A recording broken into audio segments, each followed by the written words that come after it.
My name is Sophie. I'm 34 years old, married, and we have a 9-year-old daughter named Lily. My husband, Jake, is an only child, and his mom, my mother-in-law, Linda, has always been intense. From the very beginning of our relationship, Linda treated her bond with Jake like something sacred and untouchable. She used to joke that no woman is ever good enough for my baby, and then follow it up with, "Except you, Sophie.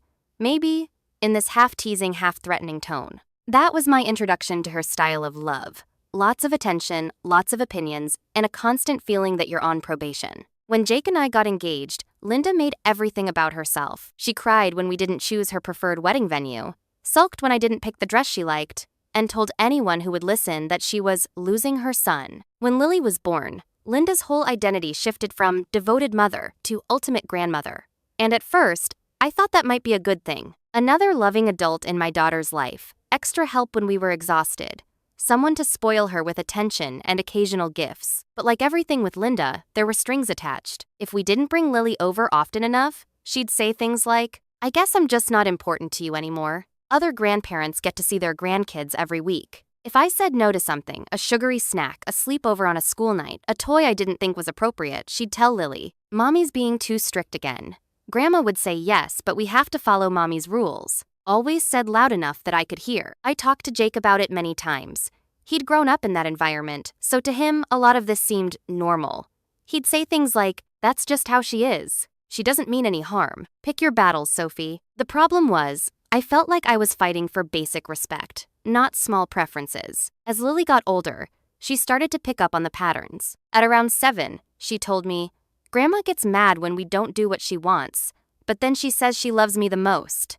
That sentence broke my heart, because it summed everything up. Love, with Linda, always felt conditional. If you did what she wanted, you got affection. If you didn't, you got guilt trips, passive-aggressive comments, and sometimes the silent treatment. We tried to set boundaries politely. We asked Linda not to talk about who Lily loves more between grandma and parents. We told her not to undermine our rules in front of our daughter. We asked her not to use phrases like, "You're breaking grandma's heart" on a second grader. She'd nod, apologize, behave for a few weeks, and then slowly slide back into old habits. By the time Lily was 9, she was a thoughtful, sensitive kid. She loves drawing, reading, and building Lego sets. She's shy at first, but very warm once she trusts you. We've always tried to teach her, sharing is kind, but you're allowed to have boundaries. You don't owe anyone your time or your things, even family. Love is not something you should have to earn by performing. Linda does not agree with that philosophy.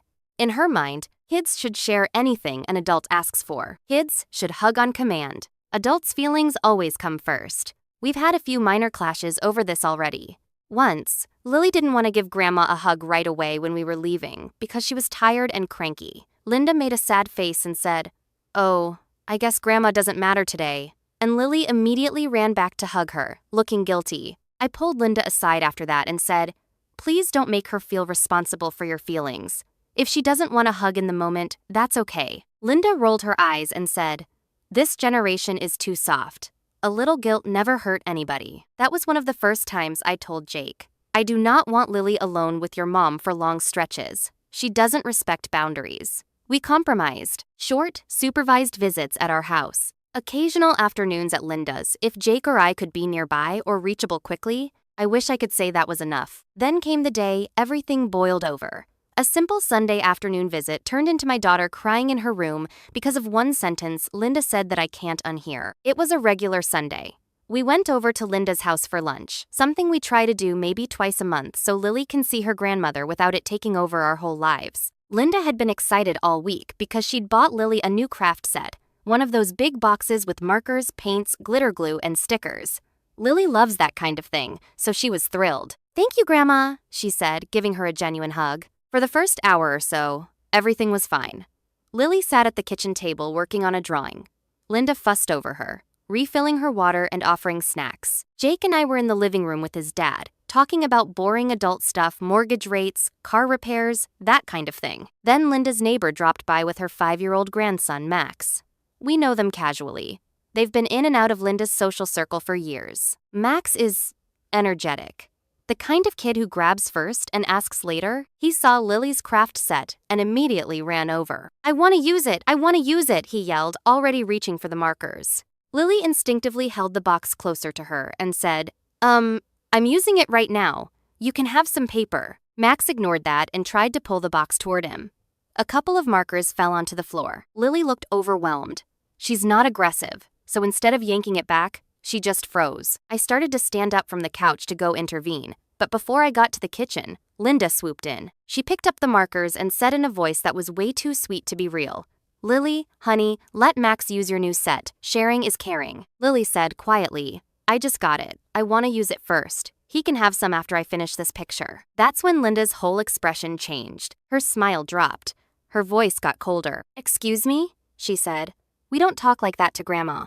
You have so much. Max doesn't have a set like this." Lily shrank a little in her chair. "I'm not saying no forever," she whispered. "Just, I want to finish first." I stepped closer, ready to step in, but I wanted to see if Linda would handle it reasonably before I jumped on her in front of everyone.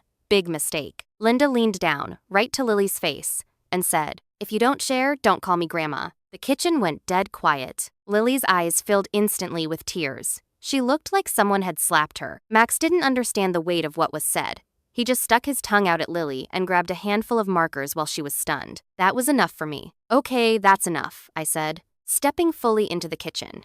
"Max, buddy, let's put those down for a minute." I gently took the markers from his hand and set them back on the table. Linda straightened up and folded her arms, clearly annoyed that I'd interrupted. "Sophie," she said, "she needs to learn how to share. It's not that serious." I kept my voice as calm as I could. "You just told my 9-year-old that if she doesn't share, she loses the right to call you Grandma. That is serious." Lily was now quietly crying, staring down at her drawing. "Lily, sweetheart," I said softly, "go take a little break in the guest room, okay? I'll be right there." She nodded and slipped off her chair. Linda huffed. "Oh, come on, you're making a big deal out of nothing. It was just a figure of speech." I looked at her. "She doesn't know that. All she heard was, if you don't do what I want, I won't be your grandma.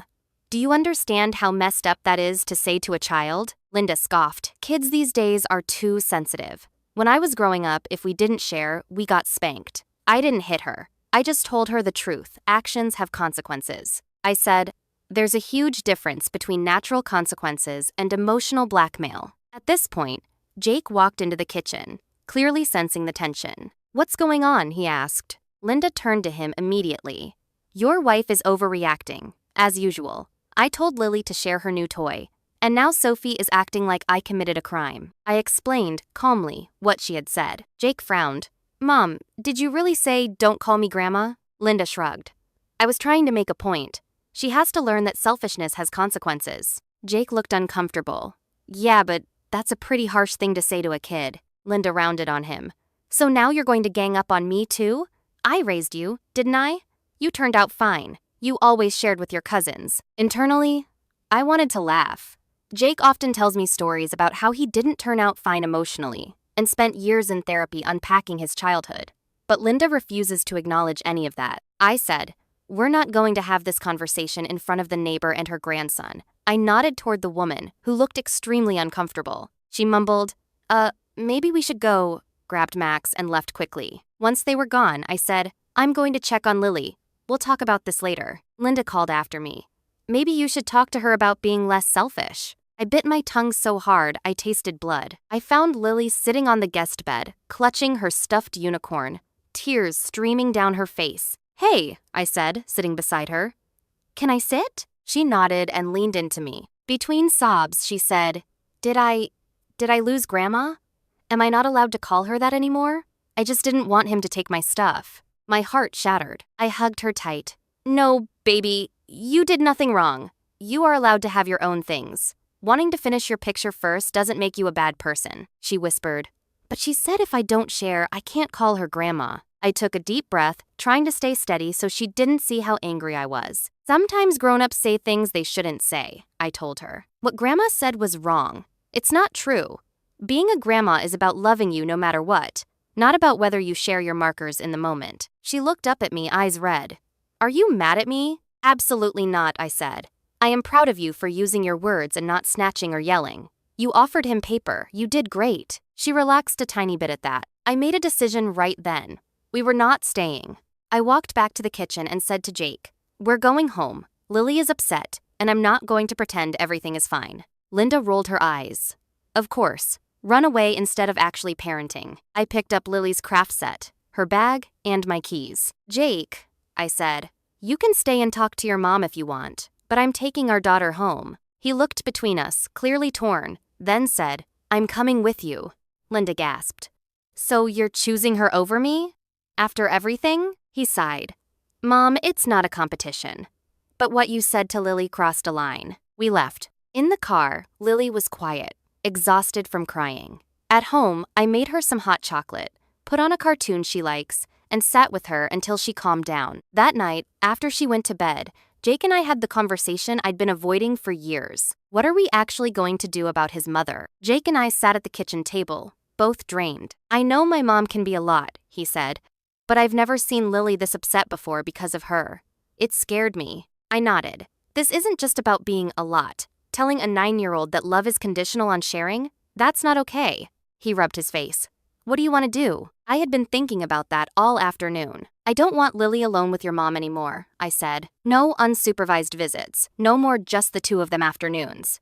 If we see her, it needs to be with us present. And if she ever says something like that again, we leave immediately. Jake hesitated. That's a pretty big step. So was what she did, I said. Lily was genuinely scared she'd lost her grandmother over a toy. That's not a misunderstanding. That's emotional manipulation. He sighed. You're right. It's just, you know how she'll react.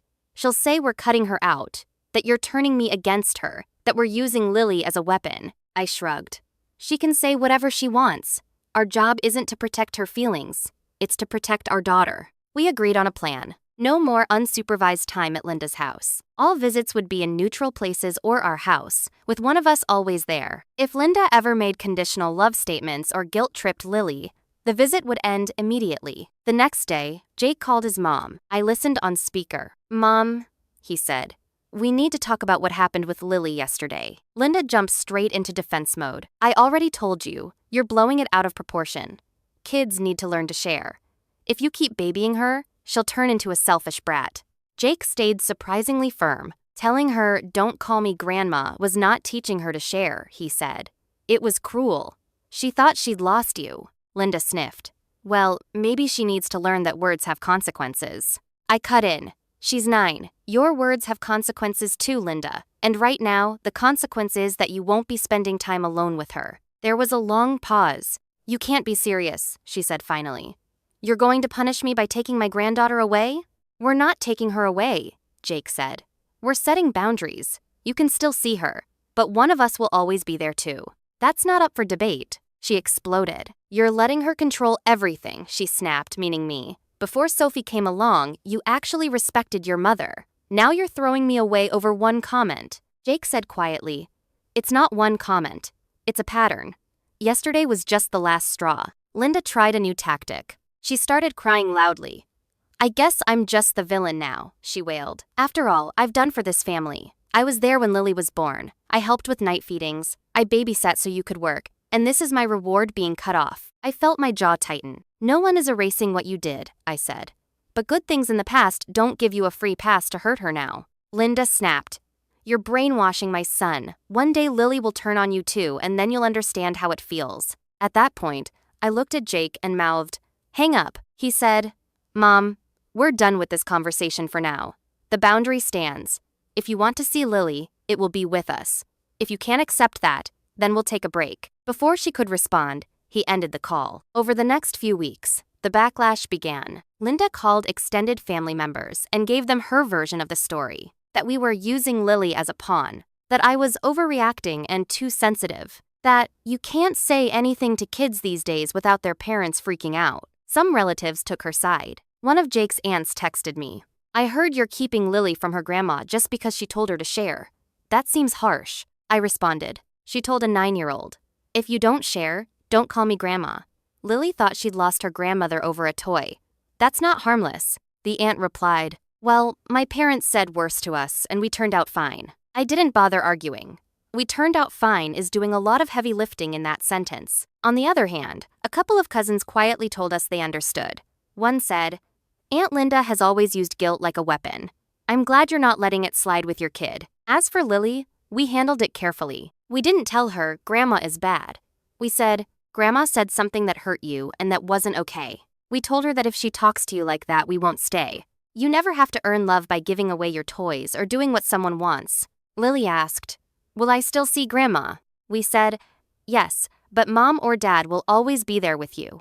If you ever feel uncomfortable, you can tell us and we will leave. That seemed to comfort her. Interestingly, on the few supervised visits we've had since then, Linda has been on her best behavior, at least in front of Lily. She still sends Jake the occasional guilt-filled text, but when she's with our daughter, she hasn't repeated anything like the "don't call me grandma" comment. I don't know if that's genuine growth or just fear of consequences. Time will tell. Sometimes I still feel guilty. I think about the help she gave when Lily was a baby, the fact that Lily genuinely loves her, the idea that I am, in a way, limiting that relationship. Then I remember my daughter's face in that guest room, tears streaming down her cheeks, voice shaking as she asked, Did I lose Grandma? And the guilt turns into resolve. Love that can be taken away over a toy is not love I want my child to depend on. I don't know if we'll ever have a normal relationship with Linda. Maybe she'll eventually apologize sincerely and change. Maybe she won't. For now, I'm okay with the space we've created. So now I'm turning it over to you. Was I wrong for banning unsupervised visits and putting strict boundaries in place after my mother-in-law told my 9-year-old, If you don't share, don't call me Grandma? Should I have just talked to her and let it go for the sake of keeping the peace? Or was drawing a hard line the right move to protect my daughter from emotional manipulation? Let me know what you think in the comments. And if you enjoy stories like this, don't forget to like the video and subscribe for more Reddit-style family drama and toxic in-law stories.